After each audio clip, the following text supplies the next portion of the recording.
Hello everyone, आज है 4 अक्टूबर और आज इस वीडियो में हम बात करने जा रहे हैं मदरसन सुमी वायरिंग इंडिया के बारे में।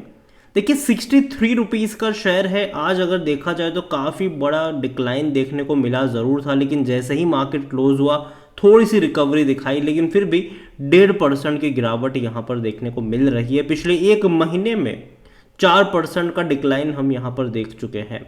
बातचीत करेंगे वीडियो में इसके बारे में, लेकिन उससे पहले अगर आपने अभी तक चैनल को सब्सक्राइब नहीं किया है तो प्लीज़ अभी इसे सब्सक्राइब कर लीजिए, क्योंकि आगे भी बहुत सारे वीडियोस हैं जो आपको काफ़ी ज़्यादा हेल्प करेंगे। तो देखिए Motherson Sumi Wiring India 63 rupees का शेयर एक महीने में देखा जाए तो जो हाई था वो 67 रुपीज़ का था और लो था वो 63 रुपीज़ का था। तो कोई उतना बड़ा लो या हाई इसने बनाया नहीं है, मतलब कि कोई बहुत बड़ा मोमेंटम क्रिएट नहीं हुआ है, ना ही गिरावट का ना ही तेज़ी का यहाँ पर। लेकिन पिछले एक साल में देखोगे तब जहाँ था वहीं पर आ चुका है, लेकिन गिरावट भी बनी, तेज़ी भी आई और अभी करेक्शन चल रहा है। थोड़ा सा और करेक्शन अगर यहाँ पर बनता है तो देखो पहले चीज़ होगी 60 रुपये का एक इनिशियल सपोर्ट यहाँ पर नज़र आता है और जो बाइंग के मौके हैं वो वहाँ पर नज़र आ सकते हैं। वॉल्यूम देखो यहाँ पर कुछ खास नहीं है, 23 लाख के आसपास के वॉल्यूम जो है वो ट्रेड हो रहे हैं, लेकिन कंपनी जो फंडामेंटली है वो ख़राब नहीं है। बड़े बड़े क्लाइंट्स हैं इनके इंडिया में, ऑटोमोबाइल जाइंट से टाटा मोटर्स से लेकर और भी कई सारे बड़े ऑटोमोबाइल जाइंट इनके क्लाइंट हैं।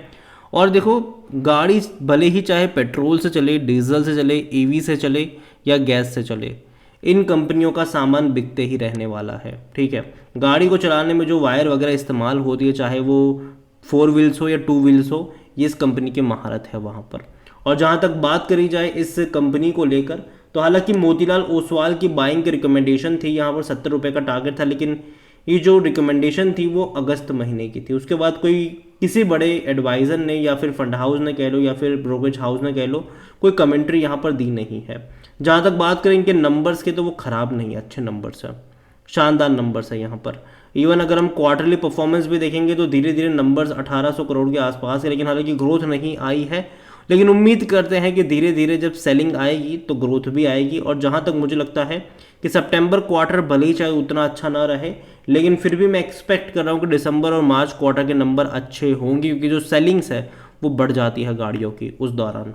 और जहाँ तक बात है इनके प्रॉफिट वाइज, तो यार 123 करोड़ का प्रॉफिट था लास्ट क्वार्टर में, अभी सितंबर का देखना होगा कि कैसे आते हैं। नंबर वाइज अभी उतना बड़ा इंप्रूवमेंट नहीं आया है।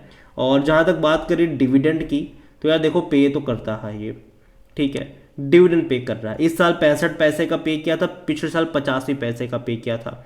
लेकिन पिछले साल ना ये अलग भी हुआ था, ये जो था वो अलग हुआ था और अलग होते ही इसने बोनस पे कर दिया था। पहले ये जो कंपनी थी वो पहले मदरसन सुमी हुआ करती थी और मदरसन सुमी में से ये मदरसन सुमी वायरिंग इंडिया अलग हुई और जिसके पास मदरसन सुमी के शेयर्स थे उसको इस कंपनी के भी शेयर मिले। 2022 में ही ये कंपनी अलग हुई थी और अलग होते ही इसने आपको बोनस भी पे कर दिया था। ठीक है, बोनस भी पे कर दिया था। और देखो ये हिस्ट्री रही है मदरसन सुमी कंपनी की कि यार जो पैसा यहाँ पर बना है वो बोनस के थ्रू ज़्यादा बना है। अगर हम वैल्यूएशन के हिसाब से देखें तो इसका जो पी रेशो 58 का है, महंगा है ये। सेक्टर पी 45 का है, महंगा ज़रूर है, लेकिन अगर यहाँ से करेक्शन बनता है, अगर मान लीजिए कि 10-15% का यहाँ से करेक्शन बनता है, तब जाके ये थोड़ा सा एवरेज हो जाएगा और वहाँ से खरीदारी के मौके बनेंगे। अगेन मैं ये नहीं कह रहा हूँ कि अभी कभी जाके खरीदो, देखो कंपनी अच्छी है ज़रूर, लेकिन इसका मतलब ये नहीं है कि आप किसी भी लेवल पे जाके खरीदारी करके बैठ जाओ यहाँ पर। ठीक है, जब सस्ता हो तब छोड़ना नहीं चाहिए, जब महंगा हो तब पढ़ना नहीं चाहिए, सिंपल सी बात है। यहाँ पर 70% एनालिस्ट की बाइंग की रिकमेंडेशन है।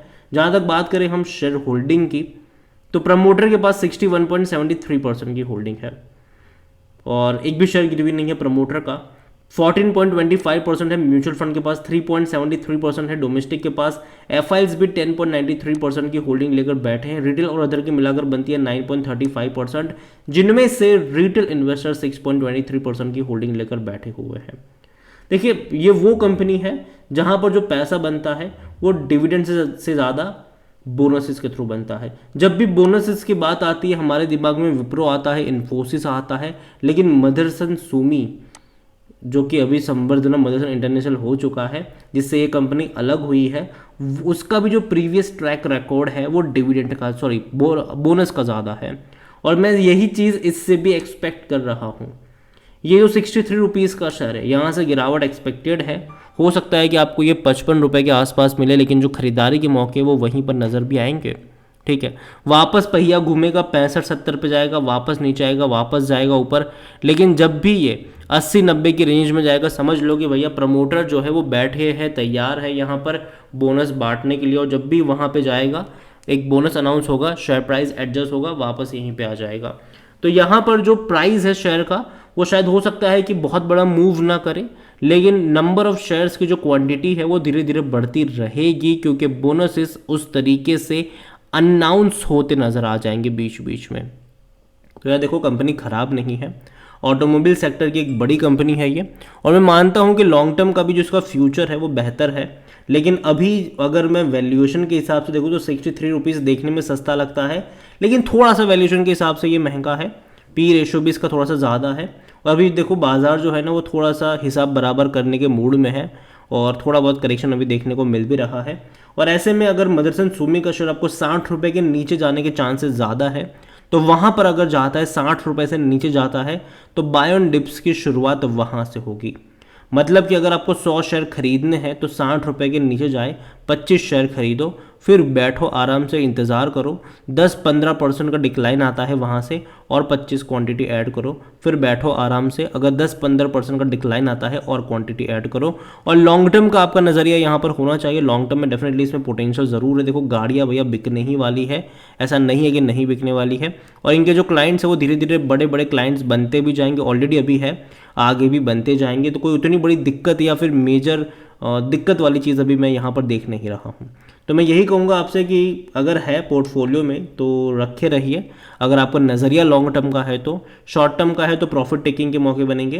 लेकिन जहाँ तक बात है फ्रेश बाइंग की, तो जैसे कि मैंने कहा कि 60 रुपये के नीचे जाने के चांसेस ज़्यादा है, और अगर ऐसा होता है तो वहाँ से बाई ऑन डिप्स की जो शुरुआत है वो आप कर सकते हैं।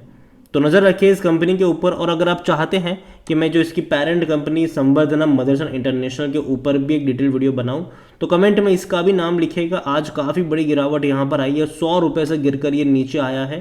तो यहाँ पर गिरावट कुछ ज़्यादा ही है, 101 रुपये से गिरकर ये नीचे आया है। और अगर आप चाहते हैं कि मैं इसके ऊपर भी एक डिटेल वीडियो बनाऊँ तो कमेंट में संवर्धनम मदरसन लिखिएगा। जितनी ज़्यादा कमेंट आएगी उतना जल्दी वीडियो आएगा। वीडियो को यहीं पे एंड करूंगा। पसंद आया हो तो लाइक करें, शेयर करें। चैनल वगैरह पहली बार है तो प्लीज़ सब्सक्राइब करें। और Motherson Sumi Wiring India Limited के बारे में आप क्या सोचते हैं वो भी आप मुझे कमेंट में लिख के बता सकते हैं।